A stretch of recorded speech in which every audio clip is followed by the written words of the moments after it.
Coast today. It's the Northeast Florida Veg Fest going on, and I'm joined by Adam Graham. He's here to showcase a couple of recipes. Thanks for coming in today. Thank you. I'd like to also thank Girls Going Green and the Florida Veg Fest for bringing me in to do a demo. Yeah. And thank you guys for bringing me in. We're going to do a no-bake brownie. Okay, sounds good. Yeah, and it's got chocolate in it. It's not carob or anything. Right. You know. It's the real stuff. Yeah. Okay.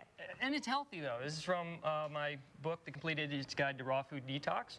And we're just going to kind of go right through here. Okay. And so I got some walnuts and almonds in here. Dump that in.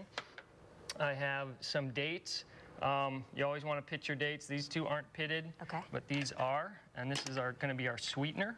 We can also use something like a coconut palm sugar for a sweetener, low glycemic sweetener like stevia. Right. I also like to use maple syrup. I'm up in Michigan actually most of the year, right, so maple syrup's more local for me, right, than agave, which is also an alternative. This is cacao, raw chocolate. Not cocoa, but cacao. Cacao. Raw chocolate has a long, long history by the natives in Central and South America. It was one of their sacred foods. This is maca. This is an adaptogen from it's a root vegetable that balances the endocrine system, and it also has kind of a nice little kind of malty flavor. Now, where do you get these ingredients? Some of these you can get at any health food store. Okay. I know Native Sun carries some of this, and health food stores in the area. I get a lot of stuff online. And then here's some ground chia seed. Most people are familiar with the chia pet. This is what it looks like in its whole form. I've ground it into a powder. It acts as a binder. I eat chia every day, and it has no taste, which is great.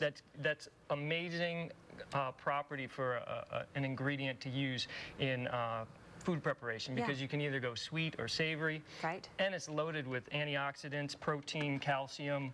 It's considered a superfood, and it's another sacred food along with cacao that was used in South and Central America. And it's not every day you say you can eat brownies and actually be healthy, right? Yeah, well, here we go. I got everything in here. Okay. I'm gonna get it rocking and rolling. The trick with this is to add some liquid. This is all dry ingredients.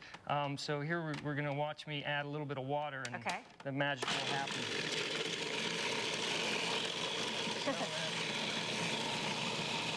So everything's spinning around, it's like powders. And what I do is I add a little bit of water. Now I could do this with maple syrup or agave as well. Does it make a big difference if you use something sweet or if you just use water? It's going to affect the flavor, you know, if you have a really... Hey, and there we go. Our brownie's done. When it turns into a ball, just like you're ready to rock. Now, I've already spread it or pressed it into this casserole dish. Right. As you can see, all you need is a hard-edged spatula, and you just cut through it like that. It looks almost like fudge, and I've got to taste it because I've never had a no-bake. And while I'm tasting this, tell us a little bit about the Veg Fest. Okay, Veg Fest. It's all day, well, actually from, I believe, 10 to 5 today. There's speakers and guest chefs.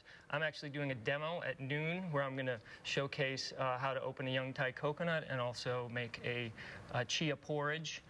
So another demo with chia seeds, an amazing superfood. And your book, Raw Food Detox, and you're going to have another great recipe for us coming up in about an hour. Definitely. Thank you so much for being with us. And if you'd like to get a copy of that recipe, just head on over to our website, and you can find it there.